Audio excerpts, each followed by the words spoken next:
Hello friends, good morning every one. வாங்க MCX market பற்றி discuss பண்ணலாம். இன்னைக்கு யூஎஸ் ஆயில் ஓவர் நைட் பார்த்தீங்க அப்படின்னா கிட்டத்தட்ட $0.35 பக்கம் மேலே வந்துட்டு இருக்கு. கொஞ்சம் டிமாண்டில் தான் இருக்கு. காலையில் ட்ரம்ப் ஒரு நியூஸ் கொடுத்துருந்தாரு. என்ன சொல்லியிருக்காரு அப்படின்னா, ஈரான் கூட நாங்கள் வாரம் எண்ட் பண்ணிக்கிறோம், அதாவது போரை முடிச்சுக்கிறோம். டெஹரான் நியூக்ளியர் ப்ராஜெக்ட்ஸை பண்ணலை அப்படின்னு சொல்லி அவங்க சொன்னாங்க அப்படின்னா நாங்கள் வாரக்கு முடிச்சுக்கிறோம் அப்படின்னு சொல்லியிருக்கிற மாதிரி கொடுத்துருக்கிறாரு. இது புது நியூஸ் கிடையாது.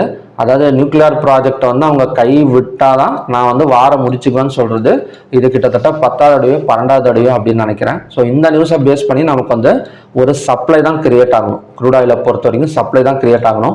இருந்தாலும் நமக்கு ஒரு பாசிட்டிவ்ல கிட்டத்தட்ட $0.29 ட்ரேட் ஆகிட்டு இருக்கு. ஓகேங்களா. Crude oil inventory data American Petroleum Institute என்ன எஸ்டிமேட் பண்ணியிருக்காங்க அப்படின்னா, ஃபெல் பை 9.1 பில்லியன் பேரல்ஸ், அதாவது 9.1 பில்லியன் பேரல்ஸ் கம்மியாக இருக்கு அப்படிங்கிற மாதிரி அவங்க எஸ்டிமேட் பண்ணியிருக்காங்க. கம்மியாக இருக்கனாலே அந்த இடத்துல டிமாண்டு தான் கிரியேட் ஆகும்.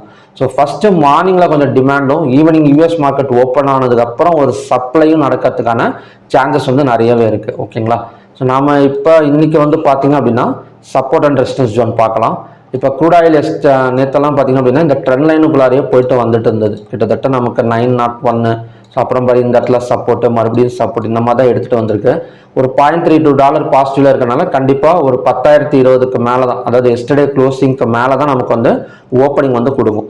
ஸோ இந்த இடம் தான் பார்த்தீங்க அப்படின்னா நமக்கான buy side break out point 10,152 break out பண்ணால் கண்டினியூஸாக அங்கேருந்து ஒரு 150-200 பாயிண்ட்ஸ் பக்கம் மேலே வரதுக்கு சான்சஸ் இருக்குது. ஸோ இந்த ட்ரெண்ட் லைனை பிரேக் அவுட் பண்ணால் தான் இந்த 9,900 வரைக்கும் இந்த இடத்துல டபுள் பாட்டம் சப்போர்ட் நமக்கு ஒர்க் ஆகும். ஓகேங்களா. ஸோ எப்படி இருந்தாலும் கொஞ்சம் காம்ப்ளிகேட்டடாக தான் இருக்கும் இன்னைக்கு க்ரூட் ஆயிலை பொறுத்த வரைக்கும். ஏன்னா ட்ரம்ப் கொடுத்துருக்கிற நியூஸ் சப்ளை கிரியேட் பண்ணுது. அதே மாதிரி இன்வென்ட்ரி டேட்டா பார்த்தீங்க அப்படின்னா கம்மியாக இருக்குன்னு சொல்லி கொடுத்துருக்காங்க. கண்டிப்பாக ஒரு அப் அண்ட் டவுன் இல்லைனா ஒரு வாலட்டிலிட்டி இருக்கும். ஓகேங்களா. நெக்ஸ்ட் நேச்சுரல் கேஸ் போயிடலாம். இப்போ நேச்சுரல் கேஸ் 297.2, அதாவது இதுக்கு முன்னாடி ரெசிஸ்டன்ஸாக ஒர்க் அவுட் ஆயிருந்தது. அந்த இடம் பார்த்தீங்க அப்படின்னா நமக்கு பிரேக் அவுட் ஆயிடுச்சு. ஸோ 297.2 தான். ஸோ இதுக்கப்புறம் அதாவது இன்னைக்கு சப்போர்ட்டாக ஒர்க் அவுட் ஆகும். ஸோ ஹையாக பிரேக் அவுட் பண்ணால் கண்டினியூஸாக அங்கேருந்து ஒரு 4 to 5 பாயிண்ட்ஸ் பக்கம் ஒரு பை சைடு நம்ம நேச்சுரல் கேஸ் எக்ஸ்பெக்ட் பண்ணலாம். Next gold and silver. இப்போ கோல்டெல்லாம் பார்த்தீங்க அப்படின்னா நமக்கு கிட்டத்தட்ட எஸ்டர்டே மட்டும் $5,542 ஒரு $100 பக்கமே நமக்கு டவுன் ஆயிடுச்சு. கோல்டும் சில்வரும் பார்த்தீங்க அப்படின்னா நமக்கு டவுன் ஆயிருக்கு. இப்போ சில்வர்லலாம் பார்த்தீங்க அப்படின்னா ஒரு ஒன் டேல ஒரு ட்ரெண்ட் லைன் பிரேக் அவுட் நடந்திருக்கு. இந்த ஜோன் பார்த்தீங்கன்னா தெரியும். சில்வரில் கிட்டத்தட்ட இந்த ட்ரெண்ட் லைன் ட்ரா பண்ணியிருக்கோம் பார்த்தீங்களா. இதுக்கு முன்னாடி சப்போர்ட் எடுத்துகிட்டு இருந்தது. இன்னைக்கு பிரேக் அவுட், அதாவது எஸ்டர்டே க்ளோசிங் ஒரு செல் சைட் கன்ஃபர்மேஷன் கொடுத்துருக்கு. ஸோ இதோட டார்கெட் கம்ப்ளீட்டாக ஒரு $60 வரைக்கும் இறங்கிறதுக்கான சான்சஸ் நமக்கு சில்வரில் இருக்கு. இந்த பேட்டர்ன் நமக்கு ஒர்க் அவுட் ஆனால் நல்லா புரிஞ்சுக்கங்க. இந்த பேட்டர்ன் ஃபெயிலியர் ஆனால் நமக்கு கிடைக்காது. ஆனால் செல் சைட் கன்ஃபர்மேஷன் கொடுத்துருக்கு. இது அடுத்து ஒரு 2-3 ஃபார் எக்ஸாம்பிள் இன்னைக்கு ஒரு ரெட் கலர் கேண்டில் ஃபார்ம் ஆகுதுன்னு வச்சுக்கோங்களேன். எஸ்டர்டே க்ளோஸுக்கு கீழே ஒரு ரெட் கலர் கேண்டில் ஃபார்ம் ஆகுது அப்படின்னா ஸோ அங்கேருந்து நமக்கு ஒரு $10 ஒரு $12 ஒரு கூடிய சீக்கிரம் இறங்கிறதுக்கான சான்சஸ் நமக்கு சில்வரில் இருக்கு. ஓகே. இப்போ கோல்டு எடுத்துக்கிட்டோம் அப்படின்னா இப்போ கோல்டு ஒன் டேல பிரேக் அவுட் நடந்திருக்கு. ஸோ இந்த இடம் பார்த்தீங்கன்னா தெரியும் ஒரு எம் பேட்டர்ன் பிரேக் அவுட் நடந்திருக்கு. ஸோ நெக்ஸ்ட் டார்கெட்டுங்கிறது $4371. ஓகே. இப்போ எம்சிஎக்ஸ்லாம் எப்படிங்க இருக்கும் அப்படின்னா, ஸோ எம்சிஎக்ஸை பொறுத்த வரைக்கும் நம்ம கோல்டுக்கு மட்டும் செல் சைடு பிரேக் அவுட் பார்த்துக்கலாம். அதாவது கோல்டோட செல் சைடு பிரேக் அவுட் 1,58,467. இதை பிரேக் அவுட் பண்ணால் 1,54,868 வரைக்கும் வரதுக்கான பாசிபிலிட்டிஸ் இருக்கு. சில்வரும் அதே மாதிரி தான். இப்போ சில்வருக்கு மட்டும் இந்த ஜோனுக்கு மேலே ஓப்பன் ஆனால் இந்த இடம் நமக்கு சப்போர்ட் ஒர்க் அவுட் ஆகும். ஃபார் எக்ஸாம்பிள் 2,70,370 ஓப்பனிங் கொடுத்தது அப்படின்னா இந்த 2,64,842 ஸோ நமக்கு சப்போர்ட் எடுக்கிறதுக்கு சான்சஸ் இருக்கு. இதையும் பிரேக் அவுட் பண்ணிட்டு கீழே ஓப்பன் ஆகிறப்ப தான் ஒரு செல்லிங் கன்ஃபர்மேஷன் கொடுக்கும். எப்படியும் சில்வர் செல்லிங்னா நினைக்கிறேன்.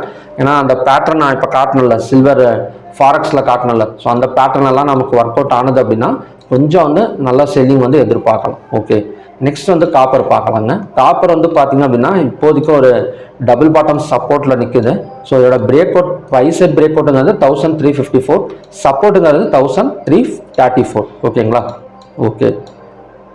நெக்ஸ்ட் பார்த்தீங்க அப்படின்னா கிஃப்டி நிஃப்டி போயிடலாம். இப்போ கிஃப்டி நிஃப்டியெல்லாம் நமக்கு ஒரு 107 பாயிண்ட் மைனஸில் தான் போயிட்டு இருக்கு. ஓகேங்களா. இப்போ இவரோட நியூஸை பேஸ் பண்ணியும் பார்த்தீங்க அப்படின்னா நமக்கு பெரிய அளவில் பாசிட்டிவ் ஓப்பனிங் வந்து கிடைக்கல. ஒரு 107 பாயிண்ட்ஸ் பக்கம் மைனஸில் போயிட்டுருக்கு. எஸ்டர்டே வந்து வேர்ல்டு ஸ்டாக் எக்ஸ்சேஞ்சு ஒரு 32 பாயிண்ட் இறங்கிடுச்சு. இன்றைக்கும் பார்த்தீங்க அப்படின்னா ஒரு 6 பாயிண்ட் வந்து நெகட்டிவில் இருக்குது. எப்படியும் கொஞ்சம் செல்லிங் ப்ரெஷர் தான் இருக்கும் இன்றைக்கி. நெக்ஸ்ட் வந்து ஏடிஆர் வேல்யூஸ் பார்த்தீங்க அப்படின்னா கூட சேம் அதே கண்டிஷன் தான்.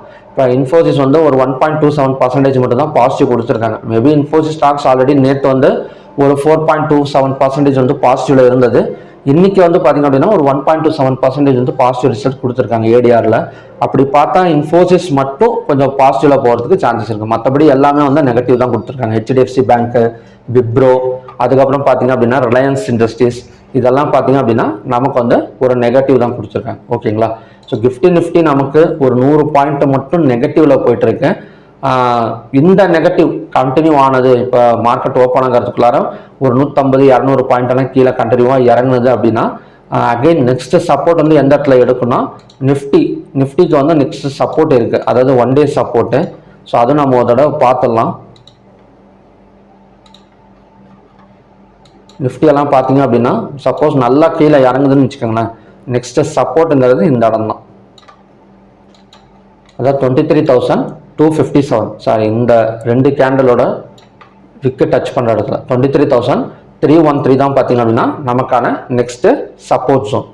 ஓகே, இருந்தாலும் நான் இன்ட்ராடேல வந்து சப்போர்ட் வந்து சொல்லியிருக்கேன். ஸோ எஸ்டர்டே ஈவினிங் வீடியோவில் வந்து போய் பாருங்கள். ஸோ அதுலேயும் சப்போர்ட் வந்து டிஸ்கஸ் பண்ணியிருக்கேன் நான். ஓகேங்களா? ஸோ அதுவும் வாட்ச் பண்ணுங்கள், ரொம்ப யூஸ்ஃபுல்லாக இருக்கும். மற்றபடி USD INR நமக்கு வந்து கிட்டத்தட்ட 96.67 இருக்குது. ஸோ நல்ல இப்போ குளோபல் மார்க்கெட்டும் நமக்கு வந்து ஒரு நெகட்டிவ்ல இருக்குது.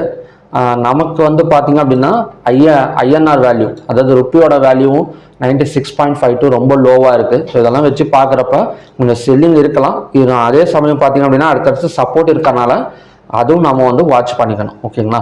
ஸோ எல்லாமே க்ரூட் ஆயில் இருக்கட்டும், நிஃப்டி இருக்கட்டும், கொஞ்சம் காம்ப்ளிகேட்டடாக தான் இருக்கும் இன்னைக்கு. ஓகே ஃப்ரெண்ட்ஸ், மறுபடியும் பார்த்தீங்க அப்படின்னா இன்னொரு நல்ல ப்ரிடிக்ஷன் வீடியோட நான் உங்களை மீட் பண்ணுறேன். Thank you very much.